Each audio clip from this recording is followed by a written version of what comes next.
Eh bien salut à tous les amis, c'est Valentin. Aujourd'hui, on se retrouve pour une vidéo assez spéciale entre guillemets. J'ai lancé il y a pas très longtemps sur ma chaîne Twitch, qui est d'ailleurs en description, une survie de l'hardcore, et on a atteint les 100 jours. Je vais vous résumer tout ça, je vais essayer de faire de mon mieux, c'est la première fois que je fais ça. N'hésitez pas à me dire ce que vous en pensez en commentaire. Sur ce, je vous laisse sur la vidéo, profitez bien, bon visionnage.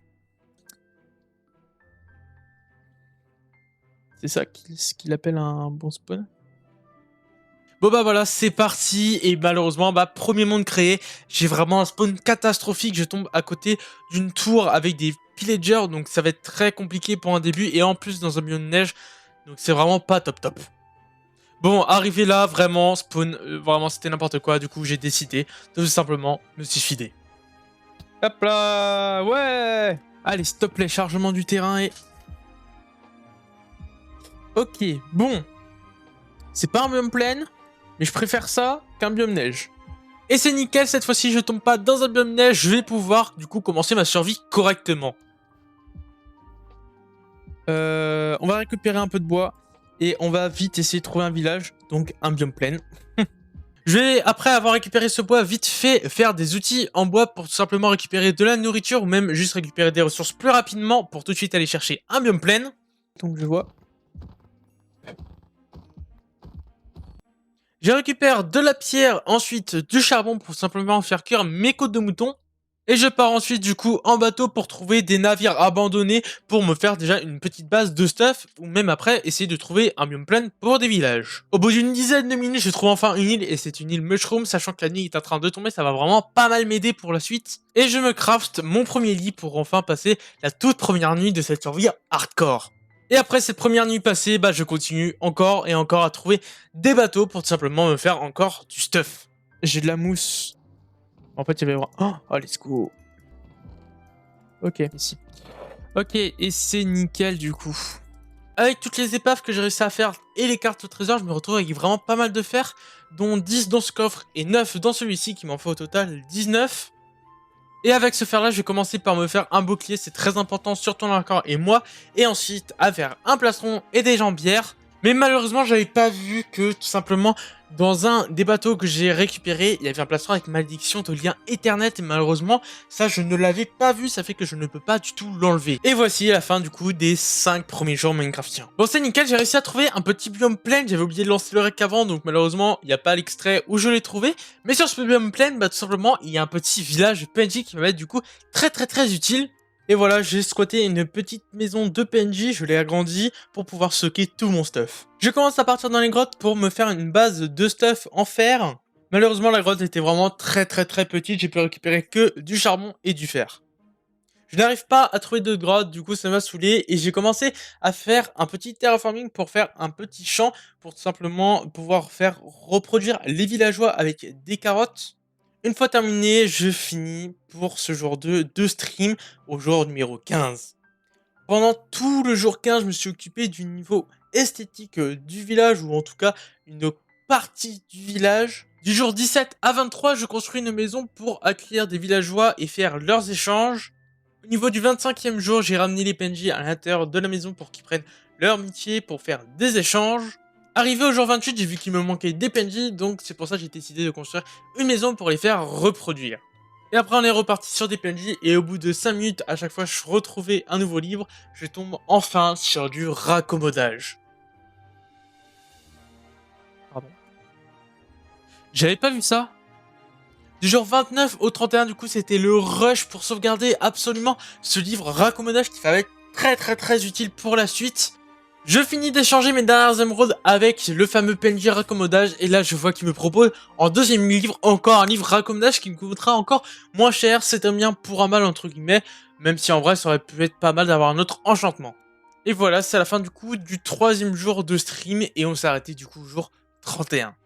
On commence le jour 31 par un terraforming que j'effectue juste devant ma maison pour simplement que le terrain soit plus constructible, plus plat et qu'il soit déjà plus beau. Lors du jour numéro 33, je terraforme la colline qui est juste derrière ma maison et la maison des PNJ. Pendant tout le jour 35, je pars récolter énormément de bois pour déjà continuer à construire les maisons que je suis en train d'effectuer, mais c'est aussi surtout pour me refaire un stock après tout ce que j'ai dépensé pour le villageois la dernière fois. Tout le bois que j'ai récolté pendant le jour 35 va beaucoup me servir pendant le jour 36 et 37 car je construis une farm qui est clôturée, donc ça me demande pas mal de bois. Ça va me servir à mettre de la canne à sucre, des pommes de terre, des carottes, ce que je n'avais pas forcément à cause des PNJ qui farment à ma place. Je suis parti du jour 38 à 43 dans les grottes pour récupérer quelques petits minerais de charbon et fer. Malheureusement, je n'ai pas trouvé de diamants, mais j'ai trouvé en tout cas de belles grottes qui peuvent me réserver pas mal de surprises plus tard. Du jour 43 au début 44, je me suis coupé un peu de mes PNJ, trade avec eux pour récupérer un maximum d'émeraudes pour faire ensuite mon stuff, car je vous rappelle que les PNJ enchanteurs m'échangent des livres que j'ai, par exemple du raccommodage, du solidité et du protection. Du jour 44 à 50, j'ai miné énormément de minerais dans les grottes, dont du diamant que j'ai trouvé enfin. Je l'attendais depuis très longtemps celui-là. J'ai pris aussi un peu de lapis. J'avais retrouvé du diamant entre deux. Du coup, bien sûr, je l'ai pris. Et bien sûr, j'ai repris aussi du charbon pour faire de nouveau des torches qui allaient nous servir beaucoup dans ces grottes. Pendant le jour 57 jusqu'à 61, je me suis amusé à poser pas mal de terre pour simplement faire un terraforming à côté du village pour tout simplement, pareil, que le terrain soit constructible, que je puisse construire des maisons et puis même que le terrain soit aussi plus joli à regarder. Du jour 61 à 74, je vais encore une fois m'occuper de mes chers petits PNJ qui m'embêtent encore énormément. Ils sont très relous pour les enfermer, pour tout simplement faire des échanges. J'avais déjà fait précédemment des échanges avec eux, mais ils n'étaient pas forcément bien, donc c'est pour ça que j'ai décidé d'en refaire d'autres pour avoir des meilleurs échanges. Du jour 74 à 81, je vais récupérer pas mal de matériaux pour tout simplement construire ma première maison. Ça va être une maison pour moi, bien sûr, les PNJ, j'en ferai plus tard. Du jour 82 à 88, je construis du coup ma toute première maison dans ce village qui va être ma maison principale, là où je vais vivre tout simplement. Pendant toujours 88, je vais de nouveau enfermer des petits villageois. Ces villageois-là vont me permettre d'échanger du coup des émeraudes contre des armures déjà enchantées, dont des armures en diamant. Et ça va être très utile de me faire mon PK3 en diamant. Jour 89, je farme toutes les ressources que je peux pour avoir un maximum d'émeraudes et pouvoir enfin échanger avec ce fameux PNJ que j'ai fait le jour précédent pour avoir ces stuffs en diamant. Jour 90, j'arrive enfin à obtenir mes deux premières pièces P4. Du jour 90 à 95, je vais faire pas mal de pelles, pas mal de haches pour tout simplement terraformer la zone tout autour de ma maison et des maisons futures, et même juste le village entièrement, et aussi pour aller récupérer pas mal de bois pour les échanges des PNJ et pour les futures maisons que je vais construire. Pendant le jour 96 et 97, je farme un maximum de ressources pour accoupler mes villageois. Du jour 97 au jour 100, je vais chercher des animaux, surtout pour de la laine, pour forcément faire des lits pour mes villageois, mais aussi pour me faire de la bouffe pour les jours à venir, en tuant pas mal de vaches, de poules, etc. etc.